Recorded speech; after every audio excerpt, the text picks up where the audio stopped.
بسم الله الرحمن الرحیم. ټولو اول تاسو ټول نه ډیره مننه چې تاسو ته راغلئ د وطن ننګ او د نظام بقا دپاره هغه خپل غږ پورته کوئ. تاسو نه بیا هم ډیره مننه. ملګرو ډیرې ښې خبرې وکړلې، خبرې واضحې دي، سپینې دي. زه به یو دوه درې دقیقې تاسو زه به هم خپله وینا وکړم. کله چې د بایډن اداره راغله نو هغو د افغانستان په اړه باندې چې کومه طرحه جوړه کړه او هغه یې کله افغانستان ته راولېږله، هغې په جواب کې ولسمشر غني چې کوم لیکل ورته کړي وو، هغې ورته ویلي وو چې افغانستان په اړه باندې هر یو بنسټ کولی شي هغه د یو کاغذ په سر باندې یو طرحه جوړه کړي او هغه د افغانستان د حل لاره وبولي. ولې داسې نه ده؟ زمونږ طرحه زمونږ او ستاسو ملي وثیقه او اساسي قانون دی. په دغه دوو جملو کې دا ټولې خبرې راغونډې دي. زمونږ او ستاسو طرحه، زمونږ او ستاسو غوښتنه، زمونږ او ستاسو ملي وثیقه او اساسي قانون دی. هر څه چې کېږي هغه باید زمونږ او ستاسو د غوښتنو په بنیاد وشي، د اساسي قانون په چوکاټ کې وشي.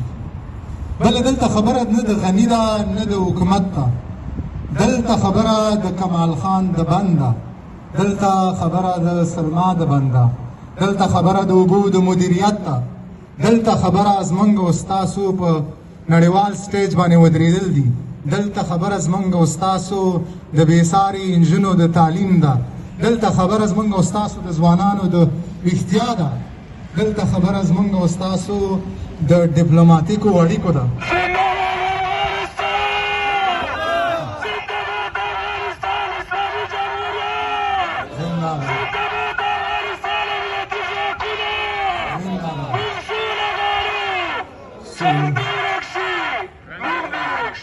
مننه.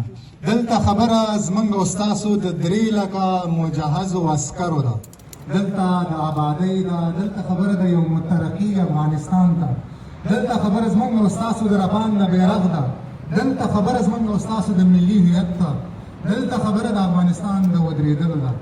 نو که دغه آبادي دغه کارونه که طالب کړی وی او که اشرف غني کوي که هر څوک کوي، زمونږ او ستاسو دښمن ته دا د منلو وړ نه ده.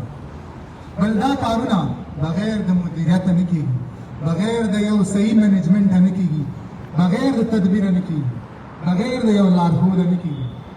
نو دغه زمونږ او ستاسو چې کوم دغه لارښود دغه سیستم نظام دی، دغه هر څه د دغه نظام د لاندې جوړ شوي دي. نو موږ او تاسو په هېڅ قیمت نه غواړو له ملګرو هیله کوم چې دا لایف په ګروپو کې شیر کړي، عملي دي شي.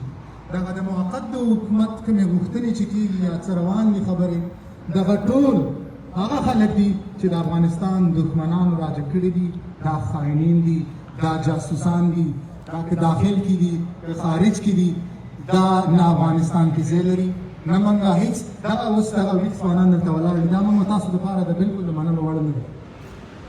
نو ملګرو تاسو نه ډېره مننه. لکه څرنګه چې مخکې زیرک صاحب یادونه کړه چې موږ دلته نورو اروپایي هېوادونو کې چې کوم افغانان دي، په افغانستان کې چې کوم ځوانان دي، دې ټولو نه دا غوښتنه کوو چې دوی راجع شي، نظام د بقا لپاره دوی ودرېږي، خپل حق پورته کړي، نړیوالو ته خپل غږ ورسوي. اوس دلته موږ او تاسو خپله یو ځای لرو، یو سټیج لرو، موږ او تاسو خپله نظام لرو، سیستم لرو.